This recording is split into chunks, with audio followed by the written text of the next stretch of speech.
You've got to shoot this bit, Margaret. You've got to shoot it.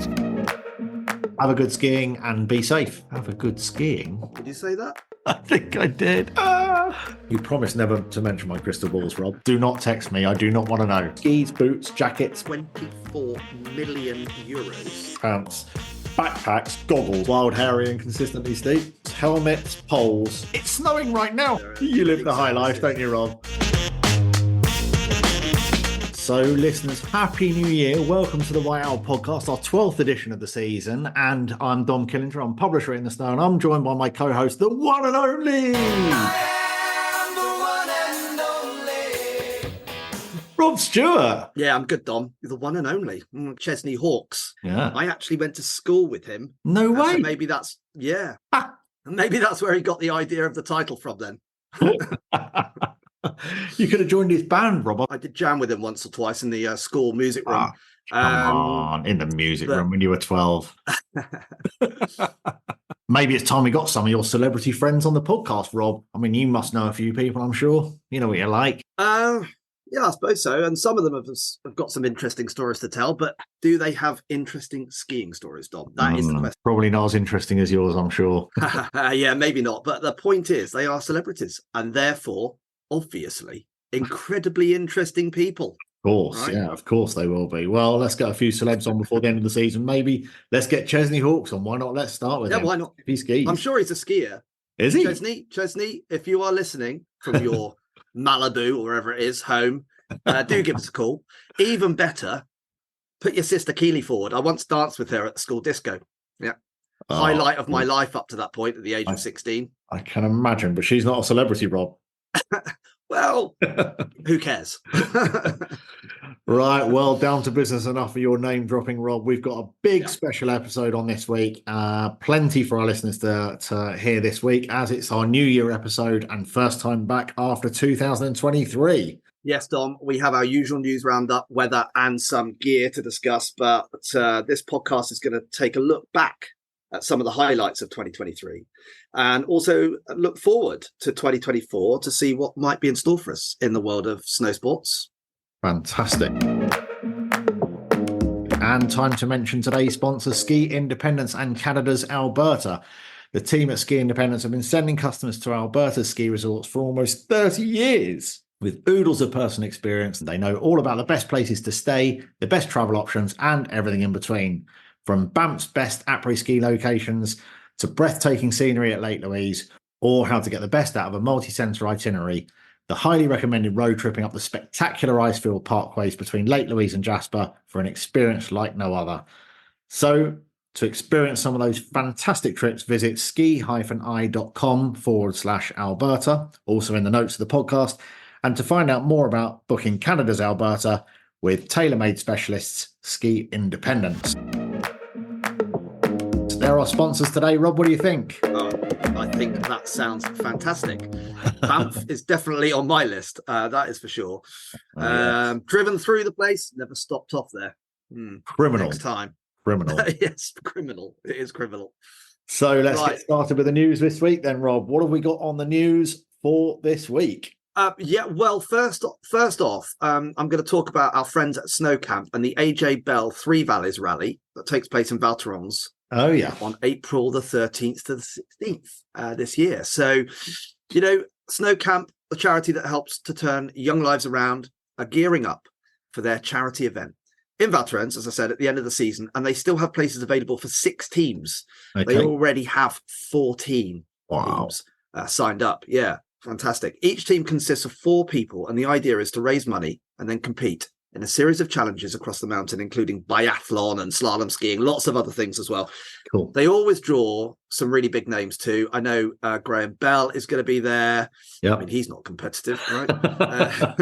And I also have heard that Jenny Jones is now signed up as well. Oh, cool. So, yeah, they set up like 5-star hotel for the accommodation side. It's a great way for skiers to have fun, sort of give something back too.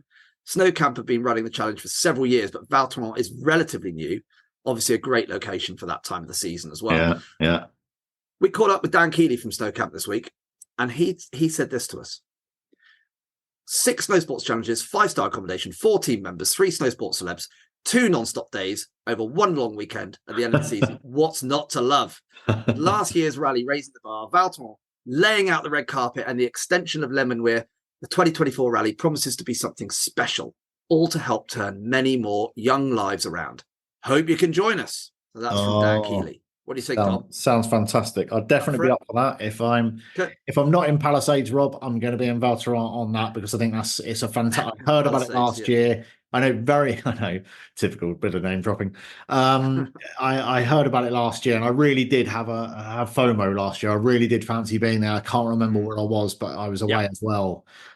So definitely, to get more information on the AJ Bell Rally, look up snow-camp.org.uk for more information. Definitely a great cause. Also, Dave riding, taking bronze. I mean, what a weekend that was. Unbelievable. Can you believe it? 2 weeks ago. Amazing. 2 weeks ago, but you just can't forget. It was. I mean, when I saw that pop up on my news feed, I was like, wow, this is incredible again. So yeah, Dave riding, securing his 7th, yes, that's 7th podium place in the FIS Alpine Skiing World Cup, with a 3rd place bronze under the lights in Madonna di Campiglio. Just a few years ago, the thought of a British skier standing on that podium was almost unthinkable. Now we're coming to expect it. Yes, Dave riding, we're coming to expect it. Yeah. So fantastic news. There's also obviously Billy Major and Laurie Taylor pushing for those top 15 places now, which is great. This Sunday, Dave and co are back in action at the Swiss resort of Adelboden, then on to Wengen the following weekend. Even more exciting is the fact that Dave is now ranked number 3 in the world in slalom racing. Number 3. I mean, number 3. Oh, wow. It is quite incredible, isn't it? It is. It's absolutely fantastic stuff. I mean, I was driving back from Heathrow Airport that night 2 weeks ago, and I managed to stop at Reading Services and get my phone out and watch that on my phone, having a burger. You live the high life, don't you, Rob? People were wondering what the heck was going on. Yeah. I love it. Well, Eurosport covers all the races, you know, and BBC Ski Sunday will be bringing highlights of the Adelboden and Wengen races too. So very exciting. Come on, Dave riding. Awesome. I've never been into the ski racing. Now all of a sudden I am. This Sunday morning and the following Sunday, 2 big slalom races coming up. So very cool. Right. Green Les Arcs, of course. Earlier this year, the French ski resort of Les Arcs became the first ski resort in Europe, and only the 2nd in the world after Teos in New Mexico, to be awarded the internationally recognized B Corporation certificate. Wow, that's special. Reducing their carbon footprint has always been a key part of this. The resort's lifts already operate on 100% renewable electricity, but their entire fleet of snow groomers are now powered by biofuel instead of diesel. Fantastic. On its own, this has reduced emissions for slope maintenance by 83%, apparently. Another significant way Les Arcs has been able to bring down emissions is via the futuristic funicular that connects Bourg St. Maurice with Arc 1600. The funicular is free for anybody travelling by train, and it's also powered by renewables. Very cool. I mean, anything like that is just going to put pressure on other resorts, isn't it? And there's going to be that sort of domino effect that as resorts become more and more eco-friendly, if you like, as eco-friendly as they can possibly be, like Les Arcs is showing the way there, it'll put pressure on other resorts to do the same. So that's good news. I just thought we'd do a few short stories, Rob, as well. So Chamonix reported the most snowfall in the world over the first few days of 2024. I absolutely love that. And it's also the first to reach a 4-meter base this season. Epic. What a cool thing to be able to say. That's so clever. I was in Chamonix on New Year's Day and had a very lovely day there. Super cold, really lovely, and spitting with snow pretty much the whole time I was there. So that was nice. Ski chalet above Cervinia. Views from the Italian side of the Matterhorn. It's gone on sale, priced at 24 million euros with luxury property agent Savills. It was just a ruin in 2015. Someone's spotted an opportunity there, haven't they? So they bought a chalet in 2015 as a ruin and turned it into a 24 million pound property. Yep, that sounds like a... It only cost them 75 million to do the conversion, so quid's in. And not so good news. Tragic accident in Saint-Gervais leading to 2 members of the same family dead in an avalanche. A harsh reminder that if you are going off-piste, then please take your responsibilities very seriously. Whatever the situation, ensure you have the right equipment and knowing exactly how to use it before you venture off-piste, whatever anyone says to you. So a very sad story, a very poor start to the new year. Thoughts going out to that family, obviously, but a big reminder to everybody, if you're going off piste, to make sure you are fully prepared. Absolutely. So, Rob, on to a more positive story, and that is gear. Light's gone. I've got to change these lenses, people. Next week, we will be going to Slide OTS, which is a trade show where we go up and get our grubby little mitts all over, brand new skis, boots, jackets, pants, backpacks, goggles, helmets, poles, and everything else that has anything to do with skiing. Already. Yeah, exactly. So we'll be there with friends and colleagues to play with all the new gear and, yeah, get to see everything for the 24-25 winter ski season. What a bit of fun. But all in a shed in Telford. Sounds glamorous. And it is fun when we get there, isn't it, Rob? Yeah, I'm looking forward to it. I mean, obviously it is inside that large shed, but it's great fun. Cool to get to see all of this kit very, very early on as well. We'll be bringing some of the highlights to you in our next episode. Absolutely. And keep an eye out on the In the Snow Mag YouTube channel and social profiles, because no doubt we'll be on Instagram, TikTok, and on YouTube shorts with some little previews while we're at the show. So, Rob, this week, in terms of our gear guide, we've got something a little bit different because one of our listeners, Dan, I won't give his second name, asked us about Avalanche backpacks. Now, I don't know about you, Rob. I don't tend to do as much off-piste anymore. Ever since I had children, it's not that I'm scared of it, but actually I just take my responsibility so seriously. I'm doing less and less of it. So you're probably more qualified. But obviously I do tend to get my hands on all this kit. So I thought we'd cover that today. Yeah, I don't actually own an Avalanche airbag myself, and I have worn them in the past. I agree. It's really for skiers and snowboarders that might be free riding in, say, steeper off-piste terrain and ski touring as well. Yeah, it's worth pointing out at this point that in Europe, if you're on the marked runs, the chances of getting caught up in an avalanche would be, let's say, exceptionally rare. Yeah, exceptionally rare. In North America, again, if you're sort of inbounds in that controlled area and it's open for skiing, it's basically the same situation. Organizations out there that educate off-piste skiers and snowboarders, if you follow those kind of rules when you're skiing off-piste, really follow those rules and apply all of those rules. Off-piste skiing doesn't need to be dangerous, but of course it can be exceptionally dangerous if you don't follow those kind of rules. But well, if you're thinking about an Avalanche airbag, let's face it, they're not cheap. There's a few things to consider, such as weight. Price is probably out the window, and whether the bag is powered by a gas canister or the more recent innovation of electric versions, Rob. Yeah, absolutely. Before considering an airbag, if you're heading off piste, it's also worth pointing out that crucially, it's essential to wear a transceiver and a probe and a shovel in your backpack. All of that for another time, but the airbag is then an add-on to that. Yeah, absolutely right. So we looked at 3 different airbags that might be best for certain skiers doing certain things. Best for ski touring, best for lift access, free riding, and best for travel. So let's have a look at the best for ski touring, Rob. Yeah, sure. Just picked out a few, really. I mean, there's lots of airbags out on the market, but if you're looking at day tours, for example, the 25-litre Scott Patrol Ultralight is under 2 kilograms. It's perfect. It's £1,100, and you can check that out at scott-sports.com. The slightly larger Autovox airbag, Litric Tour, is a 30-litre pack at £1,250. That's a good bet. Autovox.com. Both of those are electric powered as well.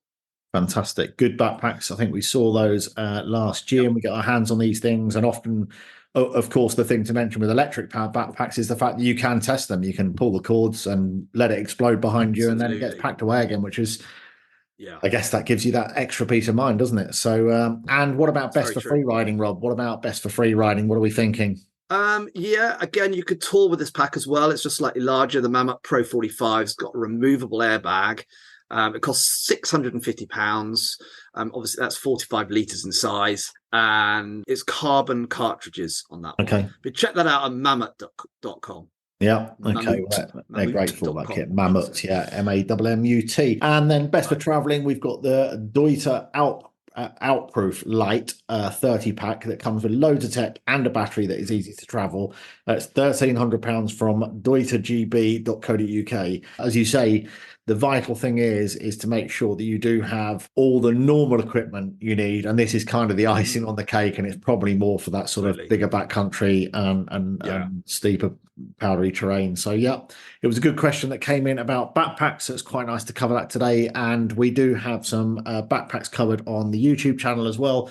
And no doubt we'll probably be looking at some Abbey packs this week when we're at Slide, next week when we're at Slide. Yeah, sure. Absolutely. So there we go. That's it for this week's gear section, Rob. What do you think? You'll be buying yourself an airbag next. Yeah, I would like an airbag. At the same time, these days, a bit like you, Dom, you know, I'm not skiing off piste that much. I've had a transceiver, probe and shovel with me when I've been skiing off piste for 30 years now. And fortunately, I've never had to use that transceiver in a real situation. No, that's good. And you know that the prevention is better than cure at the end of the day. It doesn't matter who you are, how experienced you are at skiing off piste.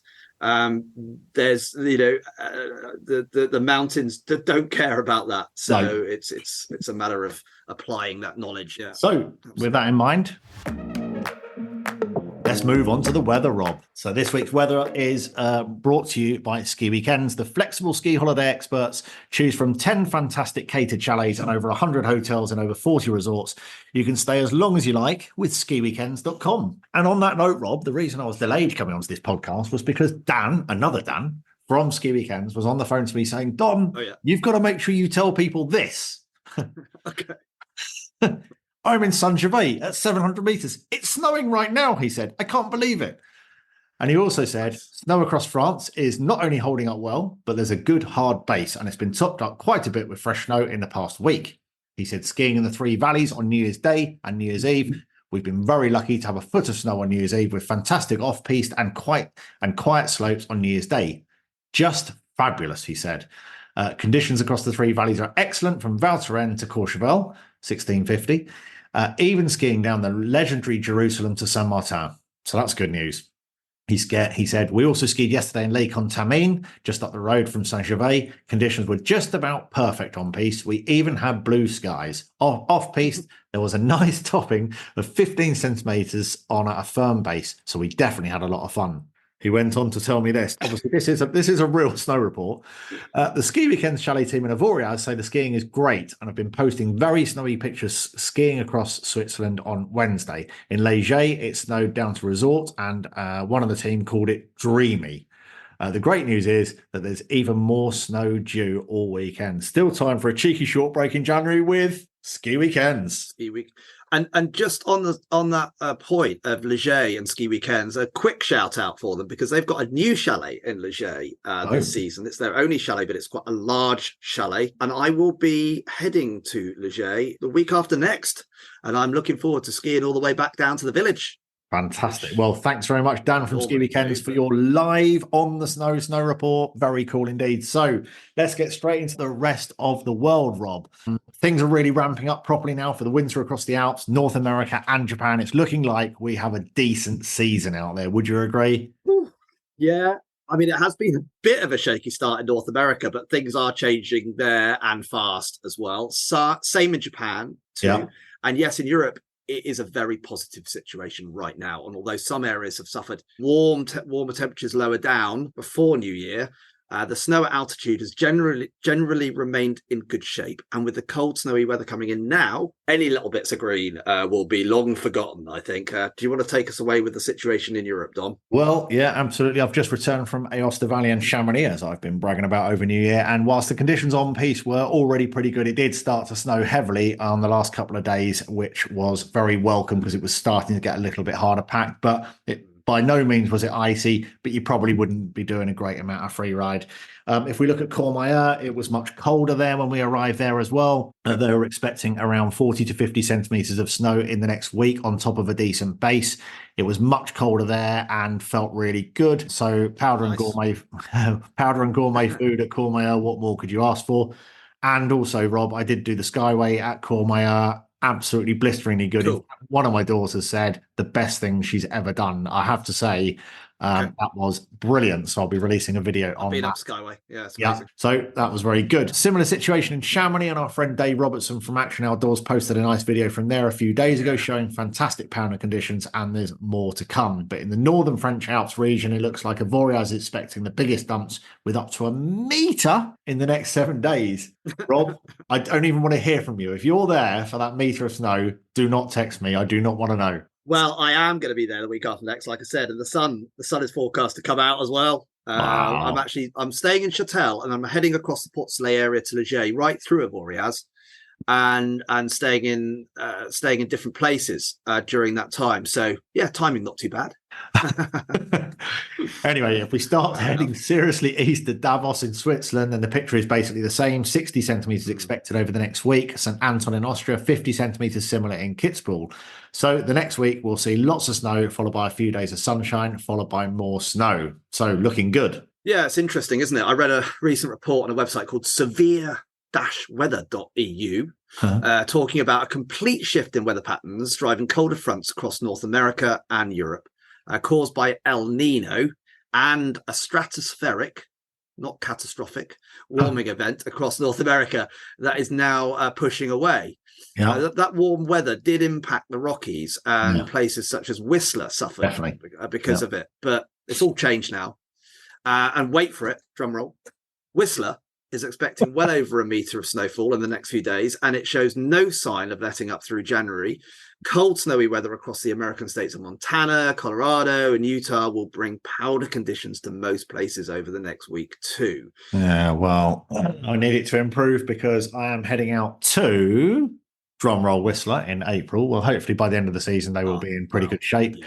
But I will also be heading out to Revelstoke and Sun Peaks as well. Nice. So that's pretty exciting. So yeah, got some cool things to come. So before we move on to Japan, Rob, it's worth pointing out that Norway has had a stormer of a season so far. No, stormer. Yeah, I like that. Yeah, word on the ground there saying things are as good as they get right now in places such as Havfjell, close to Lillehammer, of course, but same across the whole country, Sweden as well. Yeah. I should just do a shout out for Georgia too, because our mate Scott Hammond, right, just arrived there and reported powder dumping conditions. Sent me a little video from Gadari, and wow, it does look impressive out there right now. I'd love to see that video. You need to send that to me. So Japan also, it's looking really like a classic case of Japan right now, with around 1 meter of snow forecast for Niseko over the next week and no sign of any let up after that.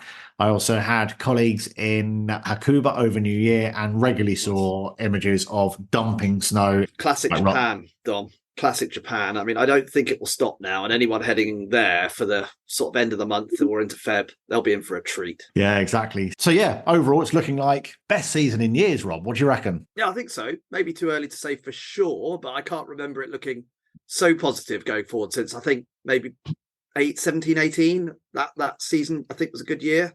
Yeah, well, lucky we're both going to the French Alps in the next couple of weeks, eh? Yeah, looking forward to bringing the snow report live from the slopes with you, Dom. Yeah, indeed. It's been a long time. Very good. So that's our weather roundup for this year, brought to you in association with Ski Weekends. And our next part, Rob, is looking back on 2023 and ahead to 2024. This is a great chance to look back on some of the highlights from the past year, and then we can look forward to what we think is going to be great for 2024. Yeah, that's right, Dom. And what a year 2023 was. I mean, when you think about it, 2023 was really the first full season, if you like, back to normal after COVID. Yeah, absolutely. It wasn't all plain sailing. True. It was a shaky start to that season last year, around the New Year period. It saw some tricky snow conditions across the Alps, got to say. Yeah. But I also have to say some of the, let's just say the national media coverage around this weather event was rather extreme in itself. Yeah. I got pulled onto radio stations. I spoke to scores of journalists. Many of them thought there was literally not a flake of snow in the Alps. I know. And the truth was, despite it being challenging. Yeah, I remember it wasn't ideal, but everybody got to ski.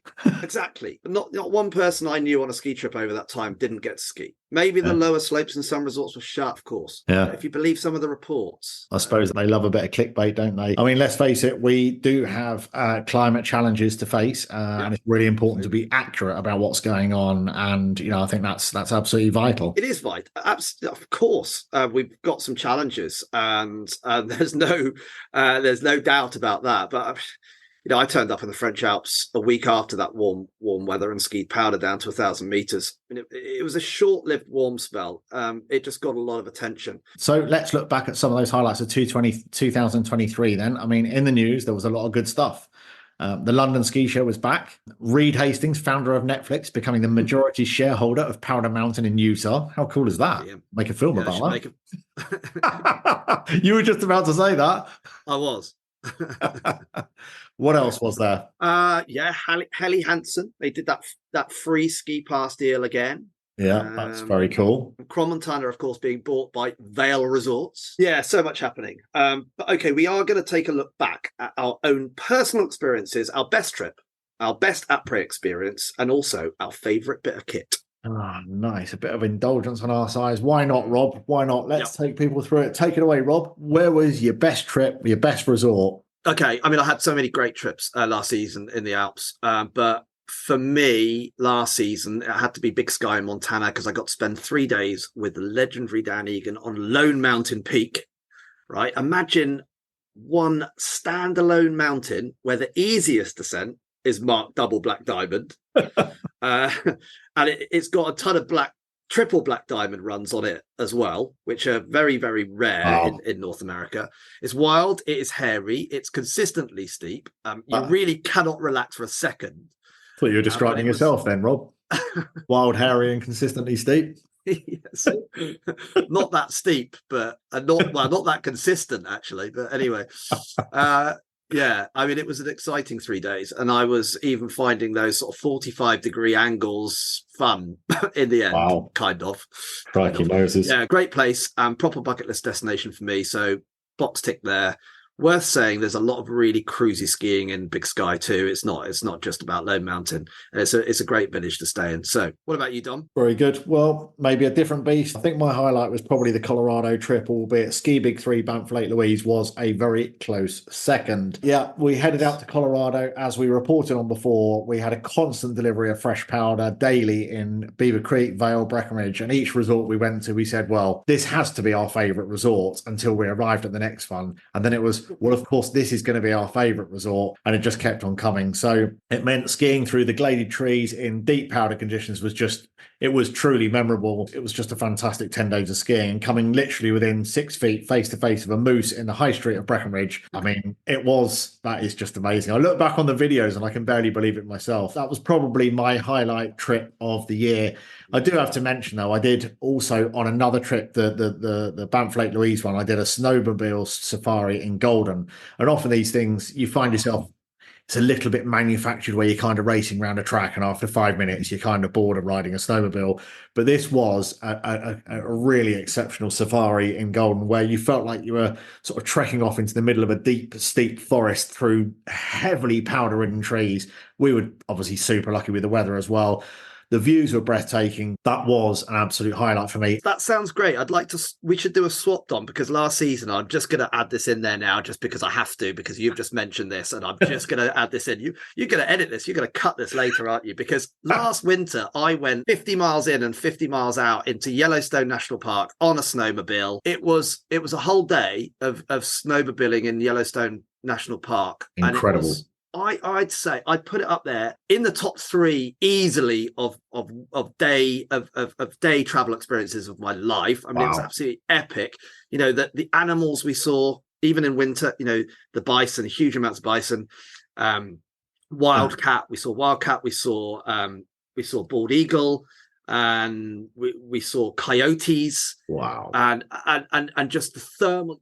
You're inside a volcano, right? What you suddenly realize is you're inside a volcano, but then you suddenly realize I'm inside a volcano, and you really can see that just the thermal activity everywhere, and it's just this huge super volcano that you're inside for the whole day, and we had about 2 meters of snow. It was just it was just like mind-blowing stuff. Wow. That was mind-blowing. That is spectacular. Well, Rob, I mean, that's that's very dreamy stuff. Absolutely incredible. What about après? I mean, you're an authority when it comes to après, Rob.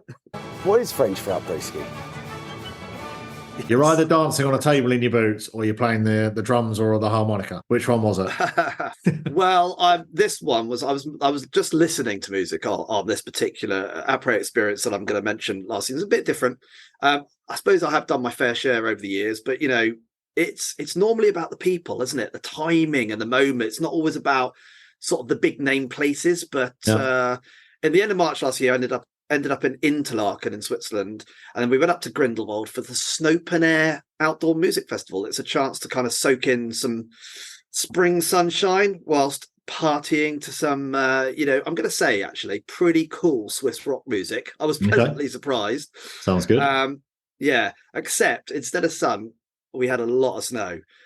Just dumped it, and I don't know how the musicians got through it. I mean, I just don't think I could have played drums in -10 and driving snow, but they seemed to pull it off. We had a lot of fun actually. We luckily in the VIP area, lots of like warm wine and fantastic dinner afterwards on the top of Manneken, and then down to the new terminal building, blah blah blah. Lots of DJs, party, and we even made it to my favorite little Swiss craft beer bar in Interlaken, the Hussy Beer House, for a late night IPA. So it was a good night. Couldn't write that in a book, Rob. Rob, you need What about you, Dom? Come on. What about you? What about you? What was your... Totally agree. It's not always about the big names. And yours sounds extremely glamorous. Mine was actually over New Year 23-24, which was a fantastic big firework display outside our apartment window in Teen when we stayed in a new apartment, sort of hotel apartment block called Yinsio. And then Cocoricho, obviously. So it is probably one of the bigger names, but it was absolutely banging, a lot of fun. But earlier on, the actual après part was we skied off the mountain and we said, look, before we go back and get ready for New Year, let's just go and get a glass of wine. And we just went into a fabulous little wine bar. We stood outside. We had a little bit of impromptu pizza, which we weren't expecting to have. Flames gathering around the table. There was some great music playing. It was just one of those environments where you were with the right people, the right time, some snow fluttering down. It was New Year's Eve. Nice. It just felt absolutely fantastic.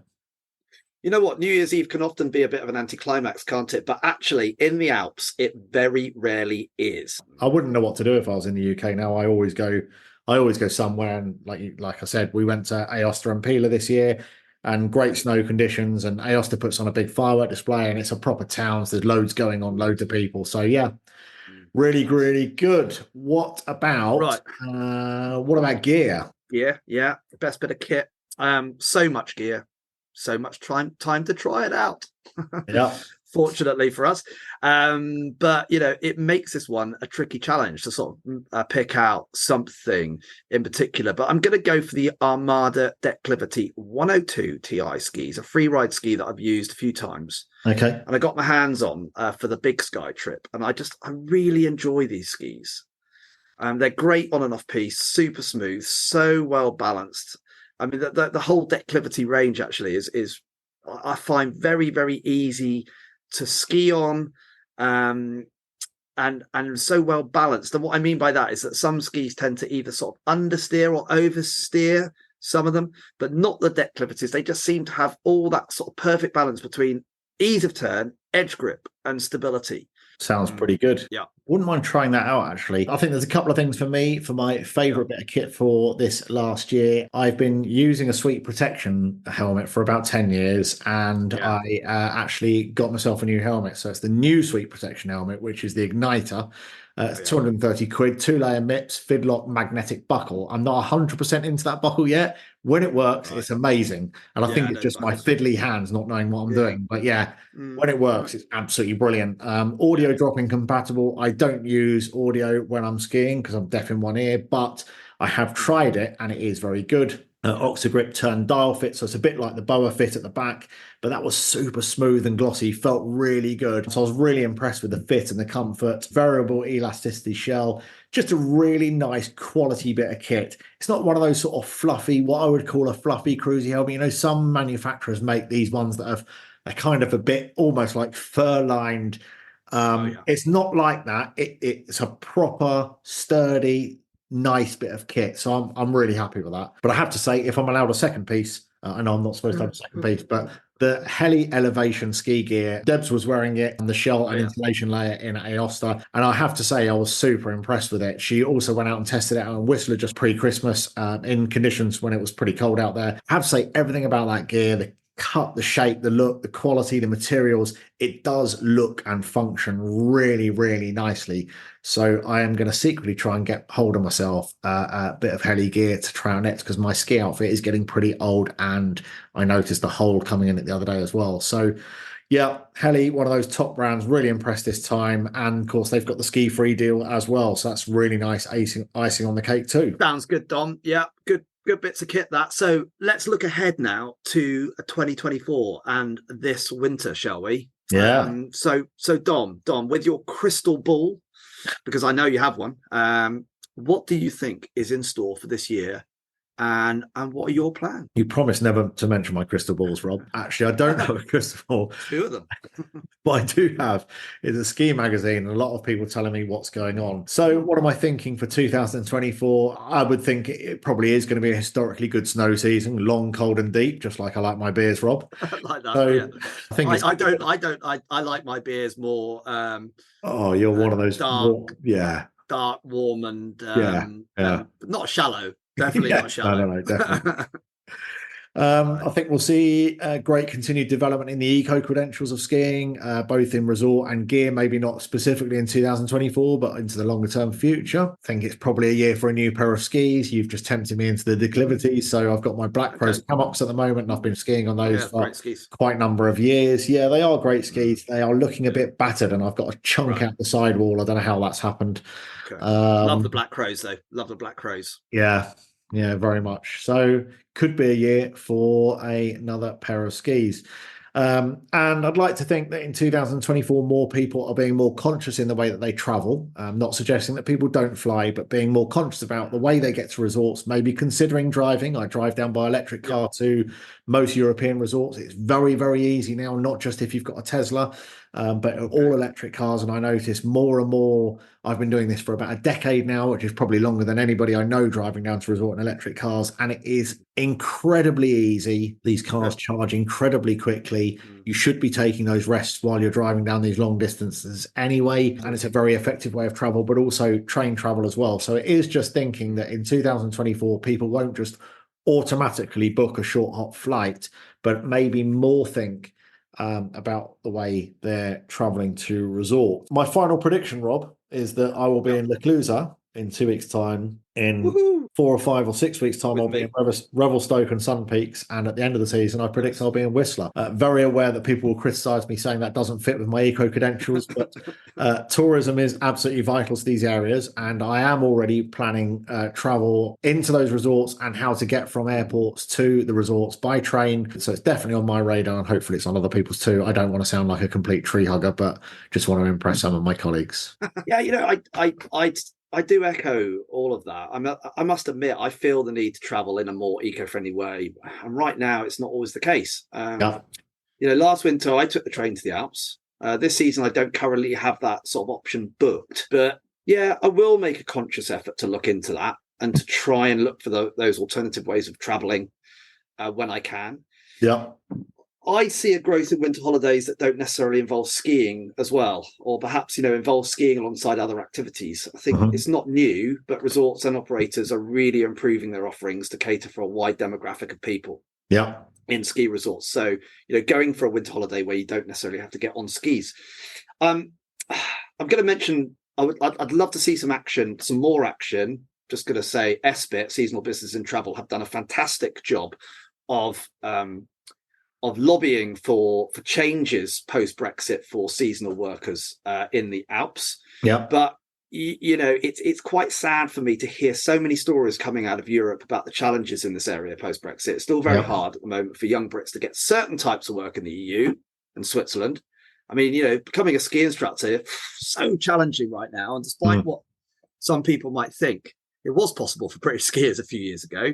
You obviously take the qualifications, and there are other countries that will take you, like Japan, but it's a long way away, isn't it? And it's a crazy situation. I mean, it's Such actually a shame. insane. It's insane.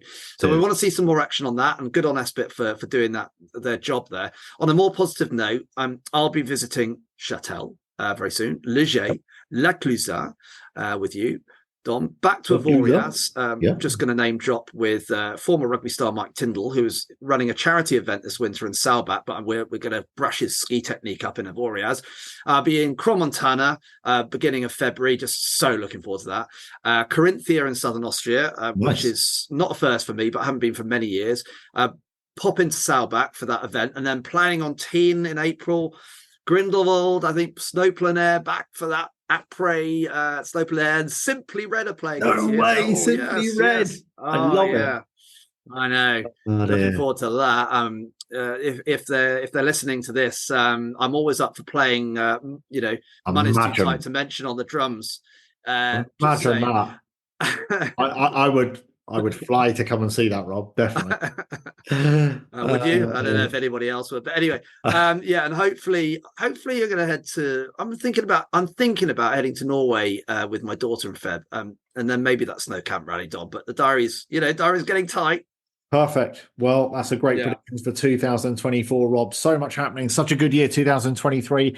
And we have got loads coming on the podcast as well. We've got a special edition of the podcast next week on Les Sept-Le, a place where people may not be top of their priority or their radar at the moment, but we're about to change that.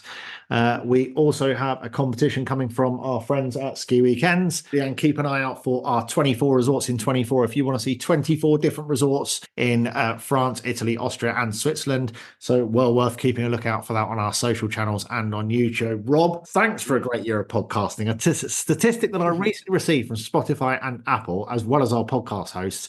We're in the top 25% of podcasts globally when ranked according to how many downloads we get within 7 days of a launch of a podcast. How cool is that? Cool. We've been listened to, are you ready for this? 74 countries. Yep, 74 countries we've been listened to. Half the world. Top of that list, obviously being UK and USA. No surprise there. But other surprises on the list are Kazakhstan. Skiing country. Yeah, Lao People's Democratic Republic. Don't think that's such a big skiing country, but anyway. Kenya. Limited skiing. And Egypt. Well, Great Pyramid. I mean, exactly. Candide, I bet you he could ski that. Oh, yeah, of course he would. Yeah, of course he would. So, really want to say a big well done to us both. I think we need to give ourselves a pat on the back. Thanks for listening to all of our people that have listened and all of those people that you could tell to listen to us rambling on about skiing because it's what we love. It really does make a difference if you can leave us a review. It's an amazing way of helping other people find our podcast when they type in what is the best skiing podcast or a skiing podcast and the whiteout pops up.